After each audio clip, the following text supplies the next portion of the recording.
오늘 본문 말씀은 예수님께서 부활하시고 성천하시기 직전에 그의 제자들에게 명령하신 말씀입니다. 아주 중요하고 지상에서 마지막 명령이라는 의미에서 주님의 대지상 명령 또는 대위임 명령이라고 부르고 있습니다. 어떤 사람은 예수님이 마지막으로 우리에게 부탁하신 말씀이라고 해서 본문을 일컬어 예수님의 유언이다 이렇게도 표현을 합니다. 아무튼 어떻게 본문을 부르든지 간에 아주 중요한 말씀인 것만은 틀림이 없습니다. 그런데 본문은 주님의 명령의 말씀만 있는 것이 아니고 약속의 말씀도 함께 있습니다. 그래서 먼저 주님의 명령이 무엇인지를 우리가 살펴보고 아울러서 그 약속의 내용도 살펴봄으로써 함께 은혜를 나누려고 합니다. 주님이 당시 제자들, 오늘 우리에게 명령하신 말씀은 이미 잘 알려져 있습니다. 너희는 가서 모든 민족을 제자로 삼아 아버지와 아들과 성령의 이름으로 세례를 베풀고 내가 너희에게 분부한 모든 것을 가르쳐 지키게 하라입니다. 이 구절 가운데 제일 중요한 것은 모든 민족을 제자로 삼으라라는 말씀입니다. 이것을 따로 떼어서 전도와 선교의 명령이라고 말할 수 있습니다. 예수님이 제자들에게 모든 민족을 제자로 삼으라고 하신 이 말씀의 의미는 모든 민족들에게 복음을 전파하여 그들로 그리스도께 철저히 복종하도록 하라라는 뜻을 가지고 있습니다. 달리 말하면 사람들로 하여금 복음을 듣고 믿음으로써 새 사람으로 변화되게 하라라는 뜻입니다. 이것은 제자들이 받은 최고의 명령이라고 할 수 있습니다. 복음과 진리는 예수 그리스도이시므로 유일하신 구원자 그리스도를 전파하여 많은 사람들을 구원하라라는 명령인 것입니다. 다른 이로서는 구원을 받을 수 없나니 천하 사람 중에 구원을 받을 만한 다른 이름을 우리에게 주신 일이 없음이니라. 유일한 구원자 예수 그리스도를 전파하여 죄 가운데 있는 많은 사람들을 구원하라는 명령인 것입니다. 이것이 주님으로부터 받은 우리의 최고의 비전이고 이것을 이루어 드리는 것이 주님께 대한 우리의 최고의 업적이 될 것입니다. 모든 족속에게 가라고 했습니다. 예수님은 몇몇 경우를 제외하고는 이방인들에게 나아가서 하늘나라를 가르치지 않으셨습니다. 주님은 갈릴리와 유대를 벗어나신 적이 없으십니다. 또한 이방인의 길로도 가지 말고 사마리아인의 고을로도 가지 말라고 하셨습니다. 그러나 이제 주님께서 모든 제자들에게 말씀하시기를 모든 민족에게 가서 복음을 전하여 제자로 삼으라고 하신 것입니다. 전 세계를 누비며 복음을 전해야 하는 것은 이제 주님의 몫이 아니라 제자들에게 위임된 사항이라는 것입니다. 그러므로 제자들은 이 말씀을 따라서 이제 모든 족속에게로 나아가야만 하는 것입니다. 본문에 모든이라는 말을 몇 번 사용하셨는데 18절에 모든 권세, 19절에 모든 족속, 20절에 모든 것 이렇게 3번 사용을 하셨습니다. 그러나 원문에는 한 번 더 기록이 되어져 있습니다. 어디인가 하면은 20절에 보면 항상이라는 단어 속에 바로 원문을 보면 모든이라는 말이 포함되어 있다는 것입니다. 항상이라는 말은 모든 날의 전체라라는 뜻을 가지고 있습니다. 그렇기 때문에 여기에 모든이라는 말이 한 번 더 사용이 되어서 전체 4번 사용된 것으로 볼 수 있습니다. 아무튼 모든 권세를 가지신 그분이 우리에게도 모든 족속을 제자 삼으라고 하셨으니 이제 전도와 선교의 영역을 우리 주위를 넘어 대한민국과 세계 모든 민족에게로 넓혀가야 할 것입니다. 그리고 삼위일체 하나님의 이름으로 세례를 주라고 하셨습니다. 이것은 예배와 세례의 명령이라고 말할 수 있겠습니다. 주님이 친히 삼위일체 하나님의 이름을 거론하신 것은 이곳뿐입니다. 이 말의 의미는 사람이 세례를 받음으로 삼위 하나님과 교제에 참여하게 된다라는 뜻을 가지고 있습니다. 우리는 세례를 통하여 주님과 연합하게 되고 아울러 성부와 성자와 성령 하나님과 친밀한 교제 속으로 들어가게 된다는 말입니다. 세례를 받기 이전에는 저와 여러분들이 죽었다 깨나도 하나님과 교제할 수가 없습니다. 그러나 세례를 받음으로 인하여서 삼위일체 하나님과 친밀한 교제 속으로 들어가게 된다라는 말입니다. 그러므로 삼위일체 하나님의 이름으로 세례를 준다는 것 또는 삼위일체 하나님의 이름으로 세례를 받는다는 것은 매우 중요한 사항입니다. 오늘날 우리가 세례를 주는 것은 바로 이 말씀에 근거하여 세례를 주는 것입니다.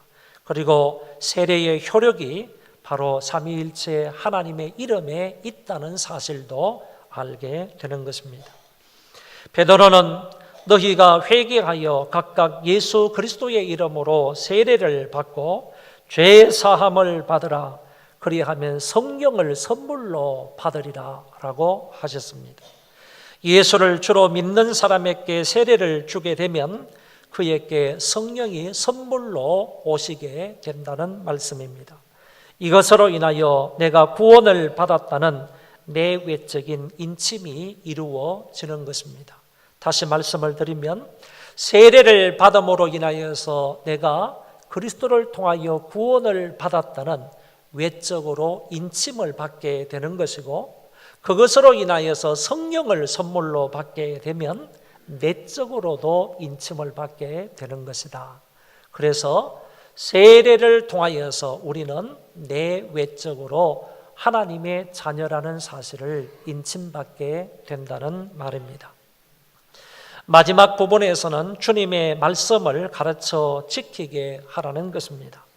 이것은 교육명령이라고 볼 수 있는데 사도들은 복음을 전파하고 세례를 줄 뿐만 아니라 가르쳐야 할 사명도 받은 것입니다. 여기서 가르치라는 말은 일회성으로 끝나라는 것이 아니라 반복적으로 지속적으로 하나님의 말씀을 가르치라고 하셨습니다. 오늘 우리는 사람들에게 하나님의 말씀을 가르쳐서 지키는 자리에 이르도록 사람들을 이끌어가야 하겠습니다. 디모데후서 2장 2절에 내게 들은 바를 충성된 사람에게 부탁하라. 저희가 또 다른 사람들을 가르칠 수 있으리라고 바울은 말했습니다. 바울은 자기에게 복음을 전해준 자가 있었습니다. 자기가 복음을 듣고 난 이후에 그 십자가의 복음을 다른 사람들에게 전파했는데 그중에 디모데에게 복음을 잘 가르쳐 전파했다고 했습니다. 디모데는 이제 그 전해 들은 그 말씀을 신실한 사람들에게 전해야 한다는 것입니다. 이런 과정을 통하여 복음이 세계 만방에 전파가 되고 복음이 다음 세대로 계승하게 되는 것입니다. 우리 기독교의 생명력은 하나님의 말씀을 가르치는 데 있습니다. 우리가 무엇을 잘해서 하나님의 기쁨이 되는 것이 아니라 주님이 부탁하신 말씀을 지키고 행하고 그리고 그 말씀을 잘 가르치는 것으로 인하여 주님의 기쁨이 된다는 사실입니다. 요즘 우리 사회는 가르치는 사람은 많은데 그 가르침대로 살지 않은 것이 문제가 되고 있습니다. 가르치는 사람이나 가르침을 받는 사람들이 동일하게 가르쳐 준 대로, 가르친 대로 하나님의 말씀대로 살면 저와 여러분들은 분명히 행복한 성도가 될 것이고 우리 사회는 분명히 희망의 나라가 될 것입니다. 사도들은 실제로 이 명령을 따라서 유대 지역을 넘어서 사마리아와 온 세계에 흩어져서 복음을 전하게 되었습니다. 성경에 있는 것은 아니지만 보편적인 전설에는 다음과 같이 말하고 있습니다. 베드로는 로마까지 가서 복음을 전하였다고 되어 있고, 안드레는 헬라까지 가서 복음을 전하였고, 빌립은 히에라폴리스에서 복음을 전하였고, 바돌로메는 아르메니아에서 복음을 전하였고, 토마는 인도까지 가서 복음을 전했고, 마태는 에티오피아에 가서 복음을 전하였고, 다데오는 시리아에서, 시몬은 페르시아에서, 마띠아는 콜키스에 가서 복음을 전하였다고 전해지고 있습니다. 이처럼 유대 지방에서 복음을 전한 몇몇 사도를 제외한 대다수의 사도들이 주님의 이 명령을 따라서 전 세계에 나아가서 복음을 전하게 되었다는 말입니다. 이들에 의해서 오늘 복음이 한국 땅, 저와 여러분들에게까지 온 것입니다. 그래서 지금 어느 교회를 막론하고 이 명령을 받아 수행해야 하는 것이고, 예수 믿는 자들, 특히 그리스도를 믿고 전적으로 따라가는 제자들이라면 이 명령을 외면할 수가 없는 것입니다. 주님이 우리의 대장으로서 명령하신 것이기 때문에 그의 군사된 우리는 마땅히 이 명령에 순종해야 하는 것입니다. 그런데 주님은 이 명령과 아울러 약속까지 하셨습니다. 볼지어다 내가 세상 끝날까지 너희와 항상 함께 있으리라. 할렐루야. 볼지어다 내가 세상 끝날까지 항상 너희와 함께 있을 것이라. 이것이 본문의 끝이자 마태복음의 마지막 부분입니다. 이 마지막 문장이 볼지어다라는 말로 시작을 하는데, 이 말은 그냥 지나칠 수 없는 중요성을 가지고 있는 말입니다. 성경과 주님은 이 단어를 매우 많이 사용을 하셨습니다. 언제 이 말을 쓰는가 하면은 그 뒤에 아주 중요한 말을 하실 때 이 단어를 사용하셨습니다. 보라, 내가 잉태하여 아들을 낳으리니 그 이름을 예수라 하라. 천사가 이르되 무서워하지 말라. 보라, 내가 온 백성에게 미칠 큰 기쁨의 좋은 소식을 너희에게 전하노라. 또 계시록의 말씀에 이런 말씀도 있습니다. 볼지어다 그가 구름을 타고 오시리라. 각 사람의 눈이 그를 보겠고 그를 찌른 자들도 볼 것이요 땅에 있는 모든 족속이 그로 말미암아 애곡하리니 그러하리라. 아멘. 그리고 볼지어다 내가 문 밖에 서서 두드리노니 누구든지 내 음성을 듣고 문을 열면 내가 그에게로 들어가 그와 더불어 먹고 그는 나와 더불어 먹으리라. 그러니까 보라와 볼지어다 뒤에 나오는 다음의 말씀이 대단히 중요하다고 주의시키는 말이라는 것입니다. 중요한 말씀이니 주목하라는 의미가 있다는 것입니다. 그리고 내가는 본문 앞부분에 근거하여 볼 때 부활하신 주님을 가리키는 말입니다. 죽었다가 다시 살아나신 죽음을 이기신 분입니다. 인간들은 죄로 말미암아 다 죽어야 하지만 주님은 죄가 없는 분이지만 우리를 구속하시기 위하여 십자가에 죽으셨다가 다시 살아나신 것입니다. 부활의 첫 열매가 되신 분이시고 우리 부활의 근거가 되시는 분입니다. 그러므로 그리스도의 부활은 우리에게 희망 중에 희망이 아닐 수가 없습니다. 그 부활의 주님이 오늘 말씀하시는 것입니다. 그리고 본문 18절에 보면 주님이 어떤 분이신지 또 한 번 말씀을 하십니다. 거기에서는 하늘과 땅의 모든 권세를 가지신 분이라고 했습니다. 하늘과 땅의 권세라는 것은 권능자의 우편에 앉는 권세를 말하는 것이고 만유를 통치하실 권세를 말하는 것입니다. 그래서 이제 주님은 하늘의 천군 천사들을 통치하시게 되었고 사탄과 그의 졸개들도 통치하시게 되었고 심지어 사망과 지옥까지 통치하시게 되신 것입니다. 뿐만 아니라 세상의 나라와 많은 군왕들의 권세까지도 다 통치하시는 주님이 되셨습니다. 그 부활하신 그리스도가 만유에서 가장 탁월한 권세를 가지셨다는 뜻으로 이렇게 말씀하신 것입니다. 원래 이 권세를 하나님 아버지께서 가지고 계셨는데 이 권세를 이제 부활하신 아들에게 주셨다고 말씀합니다. 성부께서 합법적인 권세를 합법적으로 아들에게 주셨습니다. 그리스도께서 이전에도 그런 권세를 가지셨지만 육체를 입고 계셨기 때문에 여러모로 제한되고 감추어졌으나 이제는 그 모든 권세를 주님이 친히 발휘하시게 되었다는 뜻입니다. 구약 성경 다니엘서의 말씀에 보면 이런 말씀이 나옵니다. 내가 또 한 밤중 환상 중에 보니 인자 같은 이가 하늘 구름을 타고 와서 옛적부터 항상 계신 이에게 나아가 그 앞으로 인도되매 그에게 권세와 영광과 나라를 주고 모든 백성과 나라들과 다른 언어를 말하는 모든 자들이 그를 섬기게 하였으니 그의 권세는 소멸되지 아니하는 영원한 권세요 그의 나라는 멸망하지 아니할 것이니라. 인자가 항상 살아계신 분 앞에서 영원히 소멸되지 않는 권세를 받게 될 것이라는 예언의 말씀인데 이 말씀의 성취가 바로 오늘 본문에서 이루어졌다는 것입니다. 그리고 여기서 주셨다는 원래의 말씀은 과거형으로 부여받았다라는 뜻을 가지고 있습니다. 그러면 주님이 이 권세를 언제 부여받았습니까? 예수님이 십자가에서 하나님의 구속사역을 다 이룬 후에 성부 하나님으로부터 이 권세를 부여받은 것입니다. 빌립보서 2장에서 바울은 예수님에 대하여 이렇게 소개합니다.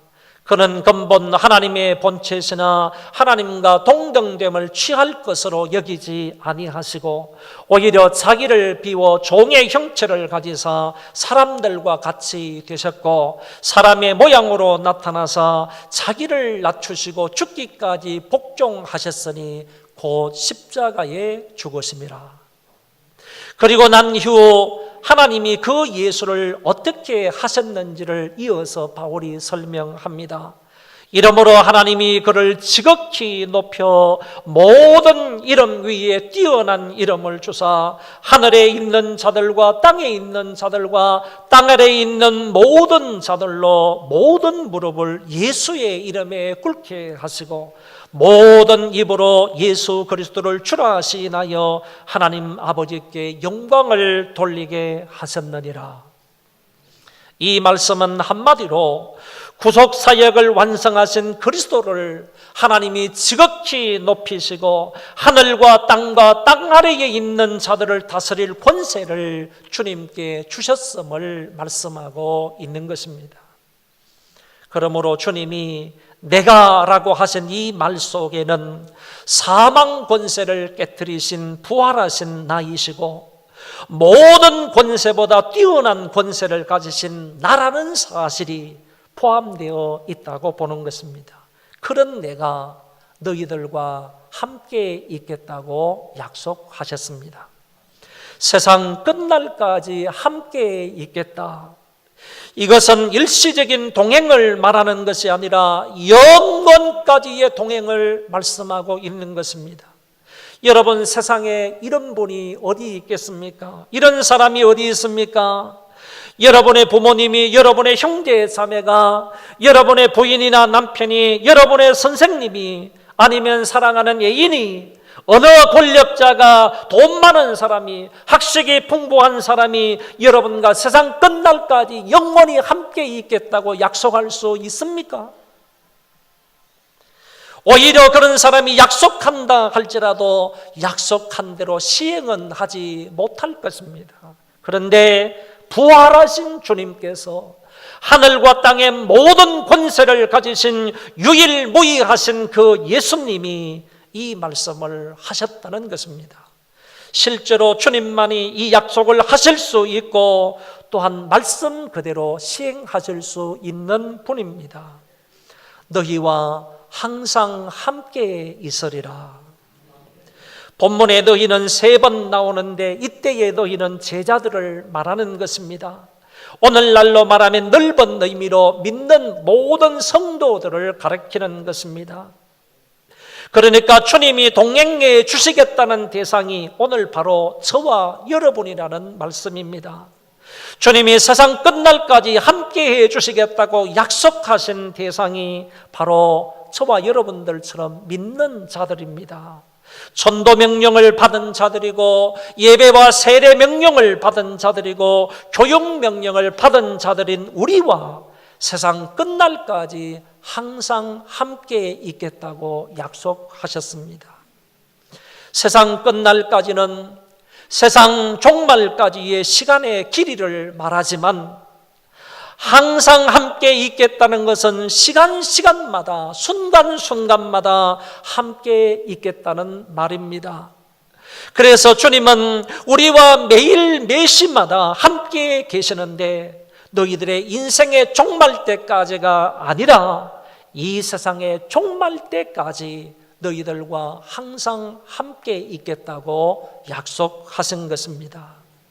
그러므로 사랑하는 우리 교우 여러분들은 아무 걱정하지 마시고 아무런 염려하지 마시고 모든 민족으로 제자를 삼으시고 삼위일체 하나님의 이름으로 세례를 주고 주께서 분부하신 모든 것을 가르쳐 지키게 하는 일에 열심을 다해야 할 것입니다.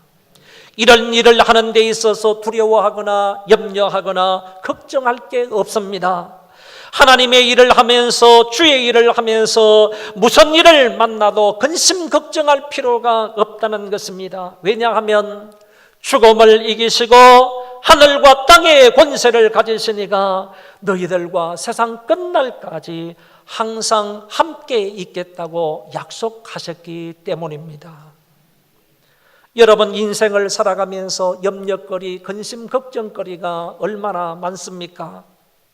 자녀들 때문에 걱정하고 부모님들 때문에 걱정하고 배우자 때문에 걱정하고 돈 때문에 직장 때문에 결혼 때문에 걱정하고 미래도 걱정하고 답답하고 풀리지 않는 인간관계 때문에 걱정하고 해가 지나도 해결되지 않는 고통스러운 일들 때문에 우리 인생살이 얼마나 걱정들이 많이 있습니까?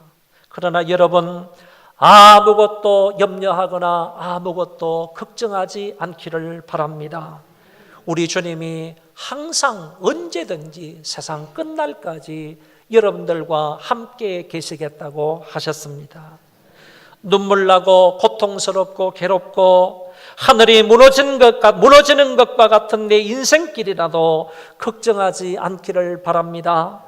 정말 죽고 싶을 정도로 마음이 힘들고 괴롭습니까? 삶의 무게가 너무 무거워서 주저앉을 정도입니까? 그런 여러분과 우리 주님이 함께 계시겠다고 약속하셨습니다.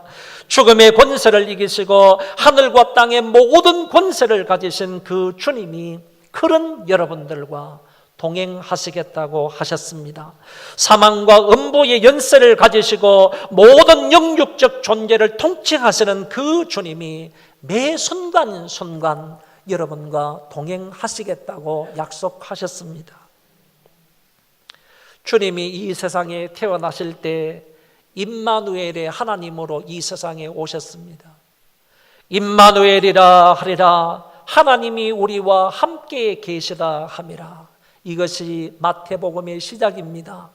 그런데 그 마태복음 마지막 부분에서 우리 주님께서 오늘 저와 여러분에게 약속하시기를 내가 세상 끝날까지 영원한 임마누엘이 되어주시겠다, 이렇게 약속을 하셨다는 겁니다.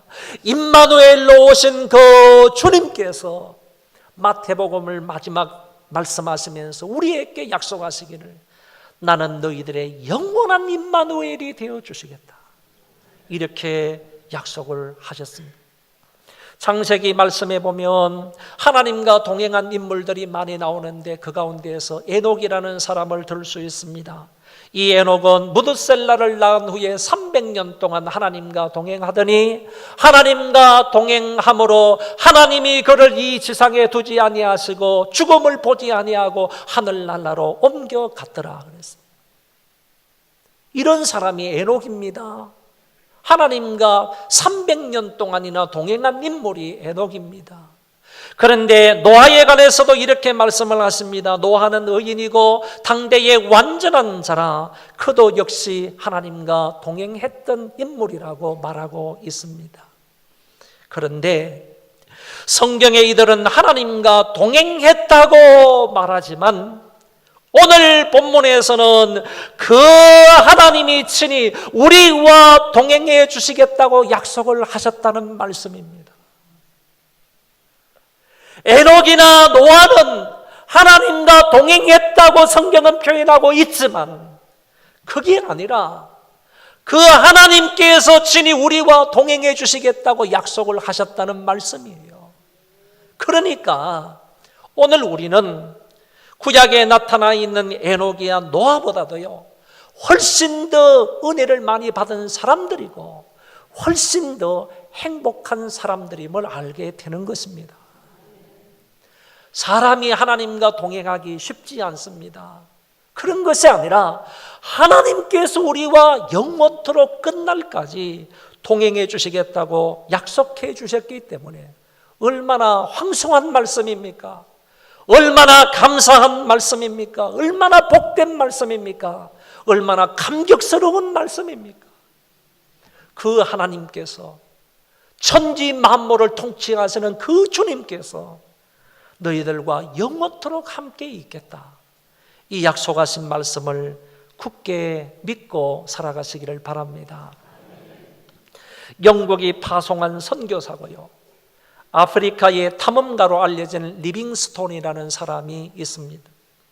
이 리빙스톤은 아프리카를 3차례 탐험을 하고 가는 곳곳마다 예수 그리스도의 복음을 전파했고 뿐만 아니라 유럽 문명을 아프리카에 전수를 했고 더 나아가서 아프리카의 이 사정들을 유럽에 알리는 역할을 했던 사람이 리빙스톤입니다.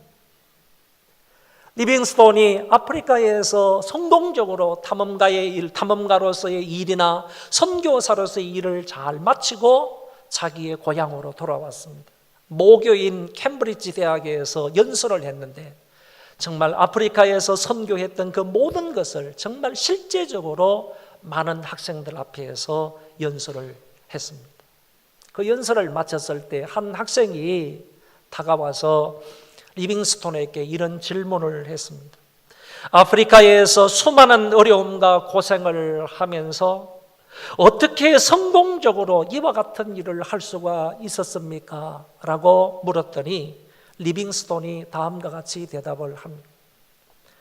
나는 제대로 먹지도 못하고 자지도 못하였고 때로는 사자에게 찢겨 팔 하나를 쓰지 못하게 되었지만 이것은 내가 아프리카에서 희생한 것이 아니라 사랑하는 주님이 나와 함께 하셨기 때문에 사랑하는 주님이 나와 함께 하셨기 때문에 이런 일을 할 수가 있었고 오히려 이것은 참 행복한 일이었습니다.